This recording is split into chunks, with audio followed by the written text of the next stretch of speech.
Et d'ailleurs, alors c'est peut-être, les théologiens modernes trouvent que c'est une limite, mais là c'est le texte 17, j'ai changé un peu l'ordre par rapport au texte, mais on ne va pas le lire ensemble, mais je vous bon, si on peut lire la première phrase, la question du texte 17, c'est est-ce que les processions, et du coup les relations, est-ce que c'est volontaire en Dieu?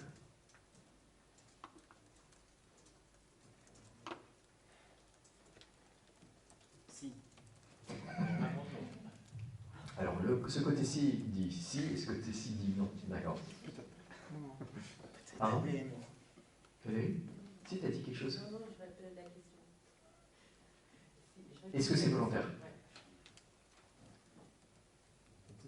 Parce que derrière, la question, c'est si quelque chose est choisi, ça ne fait pas vraiment partie de notre identité la plus profonde, au moins dans la métaphysique de l'époque. Le problème, c'est aussi ça, c'est que nous, on a parfois une autre... Alors, pardon, je fais un pas en arrière, parce que j'ai oublié d'aller jusqu'au bout par rapport à ce qu'a dit Daniel. Donc, vous avez remarqué, la relation ne constitue pas l'identité, ne touche pas à l'essence. Mais en Dieu, la relation est tellement parfaite que c'est l'identité des trois personnes. Et ça a permis, après, à la philosophie contemporaine, de se dire, et je suis vraiment sûr qu'il y a cette étape-là qui s'est faite, historiquement, généalogiquement, ça a permis à la philosophie contemporaine de se dire, mais aussi dans le monde humain, la relation est plus profonde que ce qu'on pensait. Elle touche plus à l'identité. Alors, jamais ça va arriver au même point qu'en Dieu. Nous ne sommes pas à 100% notre relation. On a aussi une partie qui résiste et aussi est autonome. Mais c'est ce passage par la personne trinitaire qui nous permet de comprendre qui nous devrions être. Bon. Par contre, de nouveau, dans la métaphysique classique, notre identité, on ne la choisit pas. On n'a pas choisi d'être des êtres humains.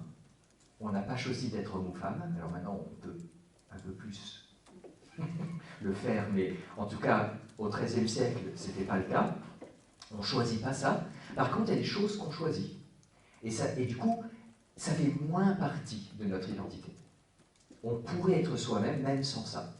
Je peux choisir d'aller aux Dombes, je peux choisir d'être dans le chemin neuf ou pas le chemin neuf. C'est un peu mon identité, mais si je ne le fais pas, je suis quand même moi-même. Du coup, c'est ça la question qu'il y a derrière pour Thomas pour les processions. Si Dieu choisit les processions, c'est que ça ne fait pas vraiment partie de son identité. Et du coup, les relations ne font pas partie de son identité, s'il peut choisir. Et il répond avec Augustin, le Père n'a engendré le Fils ni par volonté, ni par nécessité. Alors, qu'est-ce qu'il veut dire par là? Quand on dit par volonté, je ne vais pas lire le texte parce qu'il joue sur ablatif ou pas ablatif et tout ça, donc ça va vous casser les pieds. Mais quand on dit par volonté, il y a deux manières de l'entendre. Soit on dit volontairement, soit on dit par choix de la volonté. Dieu, le Père, par exemple, engendre le Fils volontairement. C'est pas contre lui. Il n'est pas forcé, contraint. De même que nous sommes des êtres humains, la plupart d'entre nous, volontairement. Et les hommes qui sont ici, la plupart sont volontairement hommes. Et la plupart des femmes, volontairement femmes. Ils n'ont pas choisi, mais ils ne sont pas contre. Ce n'est pas quelque chose qui est contre eux. Par contre, et du coup, Thomas dit avec Augustin, le Père engendre volontairement et il spire volontairement. Ce n'est pas imposé. Mais par contre, il ne le choisit pas.